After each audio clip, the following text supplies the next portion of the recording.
신라 27대 선덕왕이 왕위에 올랐다. 이름은 덕만이다. 26대 진평왕의 맏딸이다. 어머니는 김씨 마야 부인이다. 덕만은 성품이 너그럽고 어질고 명민하였다.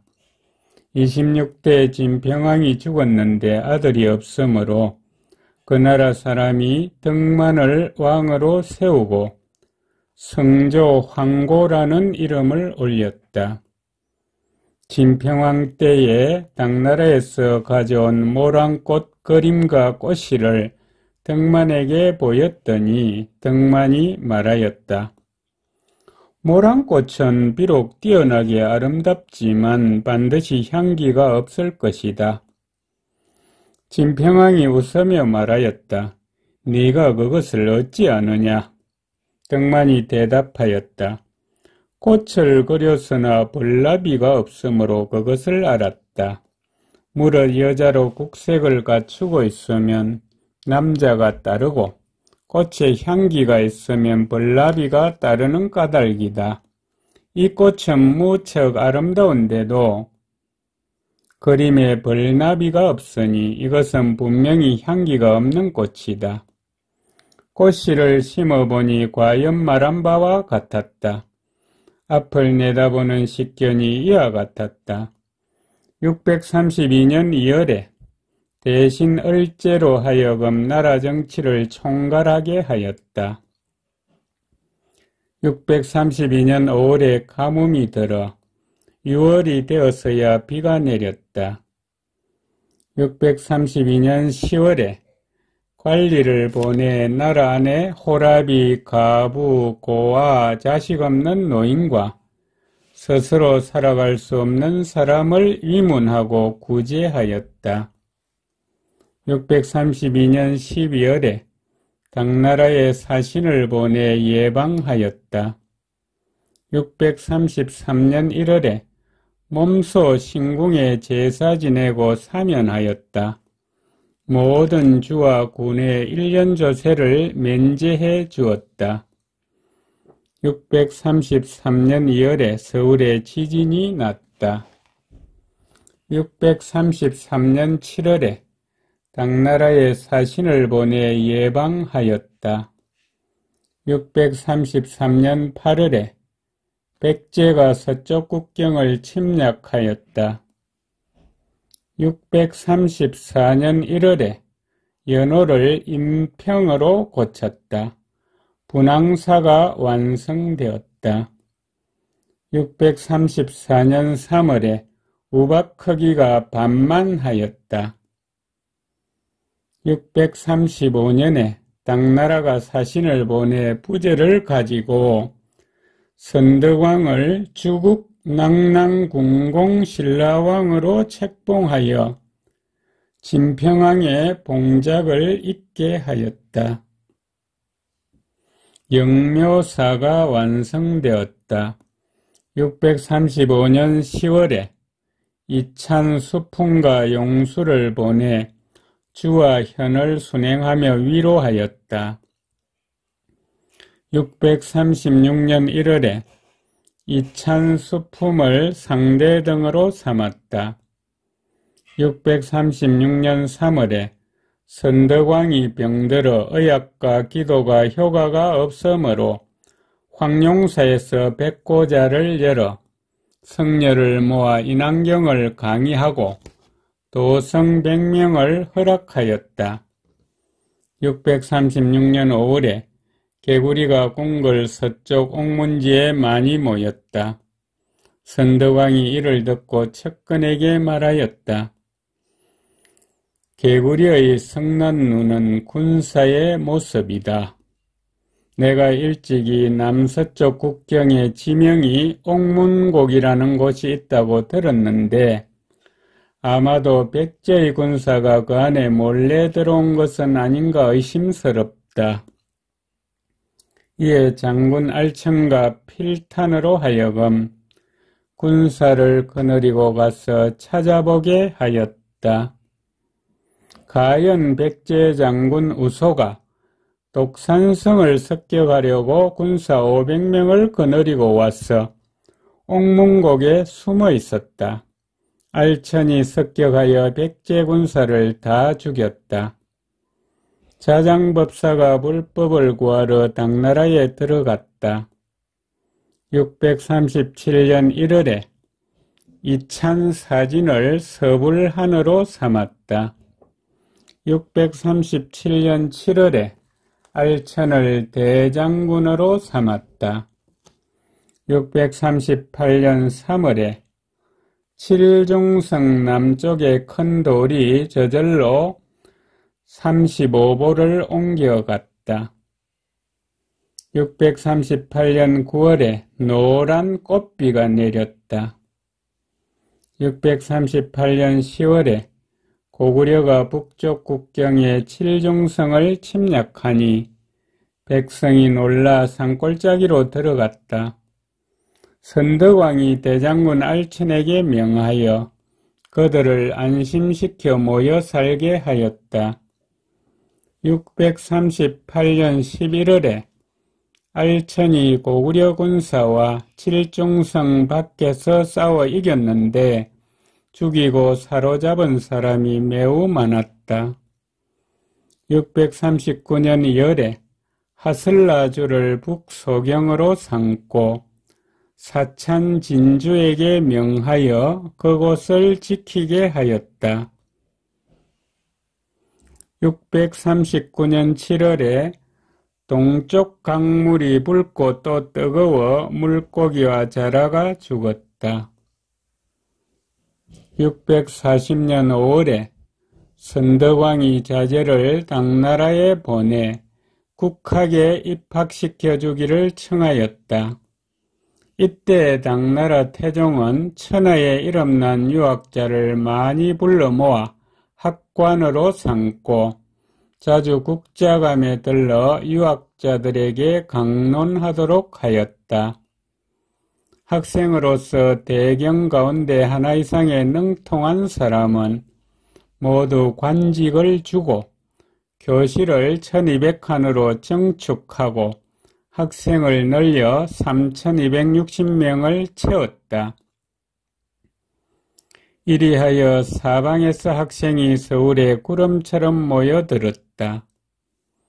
이때 고구려, 백제, 고창, 토번에서도 역시 자제를 보내 입학시켰다.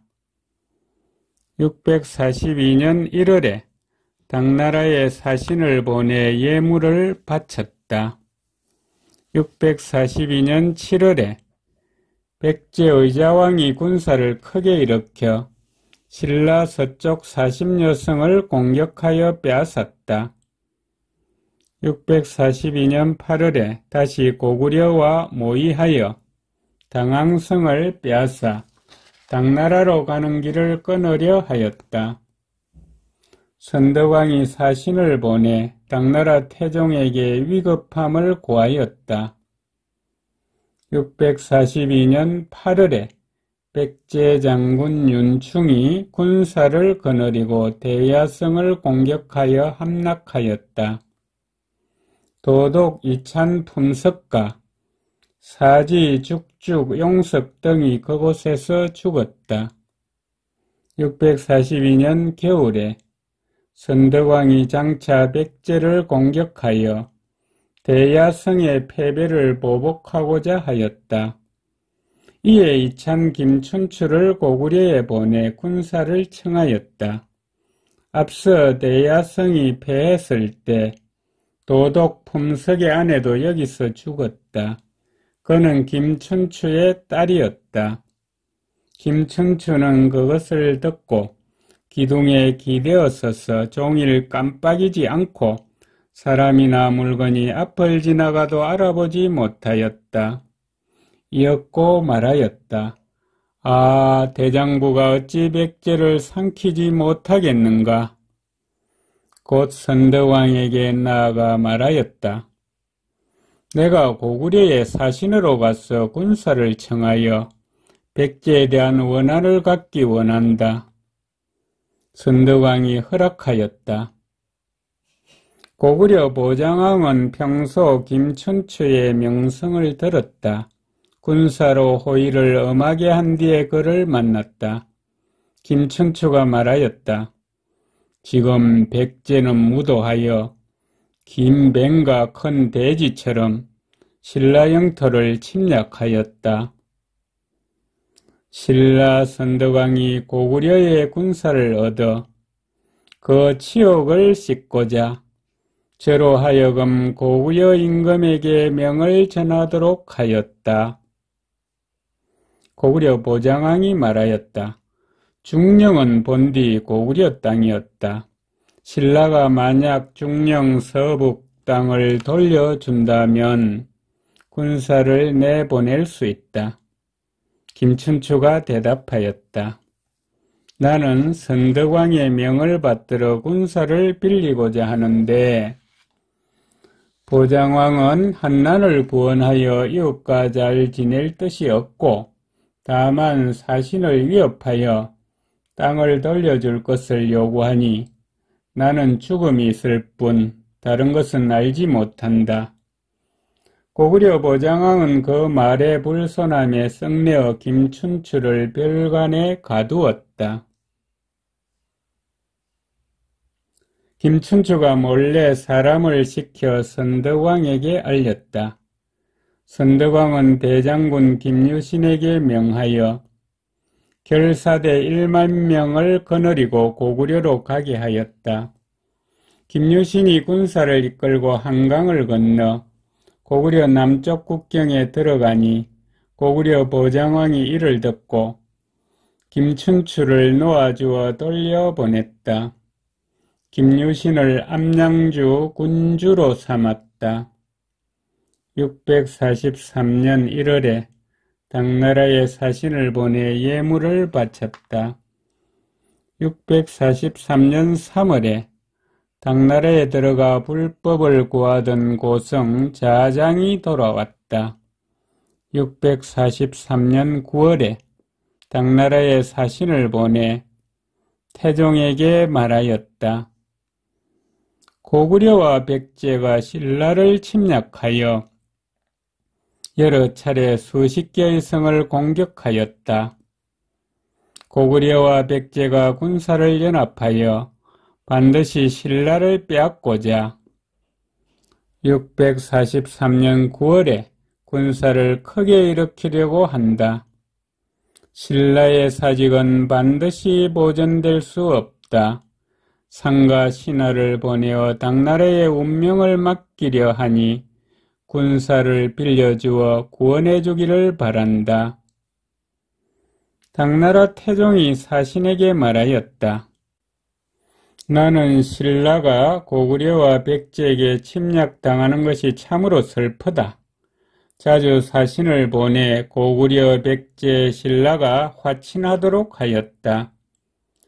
고구려와 백제는 사신이 돌아서자 약속을 뒤집었다. 뜻이 신라를 집어삼키고 신라를 나누어 가지려는 데 있다. 신라는 어떤 기묘한 깨로 멸망을 면하려고 하는가? 사신이 대답하였다. 선덕왕은 사정이 궁하고 계책도 다하여 오직 당나라의 위급함을 알려 신라가 온전하기를 바란다. 당나라 태종이 말하였다.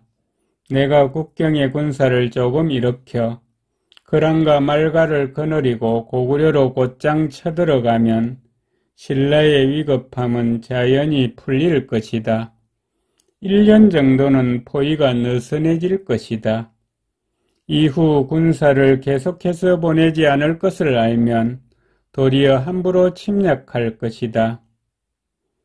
고구려, 백제, 신라 당이 모두 소란해지고 신라도 편하지 못할 것이다. 이것이 첫 번째 계책이다. 나는 또 너에게 수천 개의 붉은 옷과 붉은 깃발을 줄 수 있다. 고구려와 백제의 군사가 올 때 그것을 세우고 벌려놓아라. 고구려와 백제는 본 것을 당나라 군사로 여기고 반드시 모두 도망갈 것이다. 이것이 두 번째 계책이다. 백제는 물의 험난함을 믿고 병기를 수리하지 않고 남녀가 어지럽게 섞여 서로 즐기고 있으니 나는 수십 수백 척의 배에 군사를 싣고 소리 없이 강을 건너 바로 그 땅을 습격하겠다.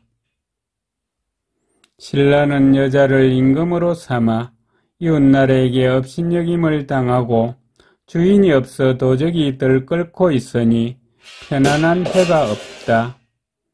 내가 왕족 한 사람을 보내 신라의 임금으로 삼겠다. 스스로 혼자 임금 노릇을 할 수 없으므로 마땅히 군사를 보내 보호하면서 신라가 안정되기를 기다려 신라에 맡겨 스스로 지키도록 하겠다. 이것이 세 번째 계책이다. 그대는 잘 생각해 보아라. 장차 어느 계책을 따르겠는가? 사신은 다만 예할 뿐 대답하지 못하였다. 당나라 태종은 그가 어리석고 못나서 군사를 청하고 급한 사정을 구할 만한 인재가 아님을 탄식하였다. 644년 1월에 당나라에 사신을 보내 예물을 바쳤다. 당나라 태종이 산홍성 상리 현장을 시켜 문서를 가지고 가서 고구려에 주었다.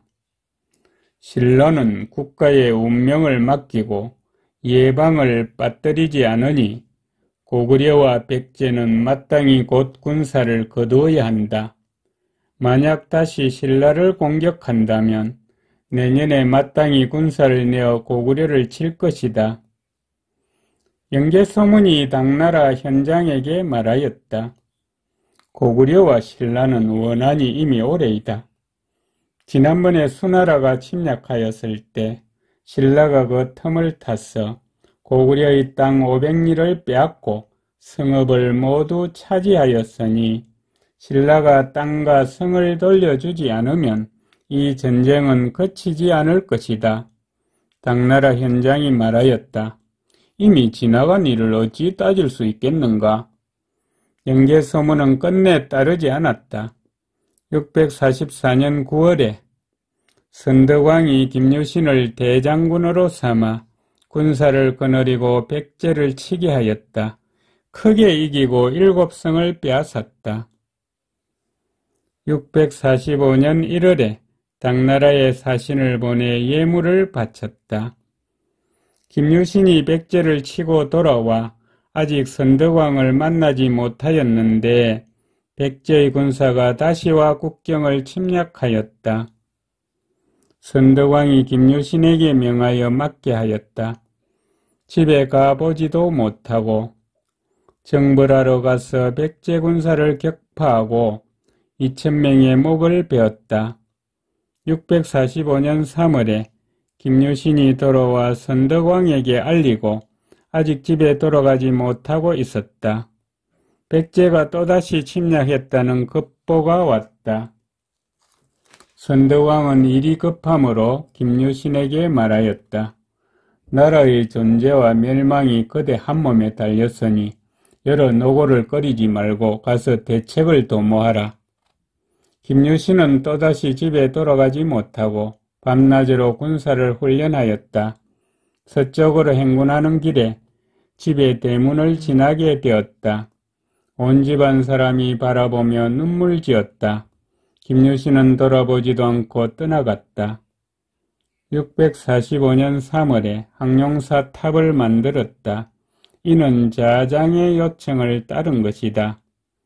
645년 5월에 당나라 태종이 몸소 고구려를 공격하였다. 선덕왕이 군사 3만 명을 내어 도왔다. 백제가 그 빈틈을 타고 신라 서쪽의 7서강을 기습하여 빼앗았다. 645년 11월에 이찬 비담을 상대등으로 삼았다. 647년 1월에 비담과 염종 등이 선덕왕은 나라를 잘 다스릴 수 없다고 하여 반역을 꾀하고 군사를 일으켰으나 이기지 못하였다. 647년 8월에 신라 27대 선덕왕이 죽었다. 시호를 선덕이라 하고 낭산에 장사 지냈다.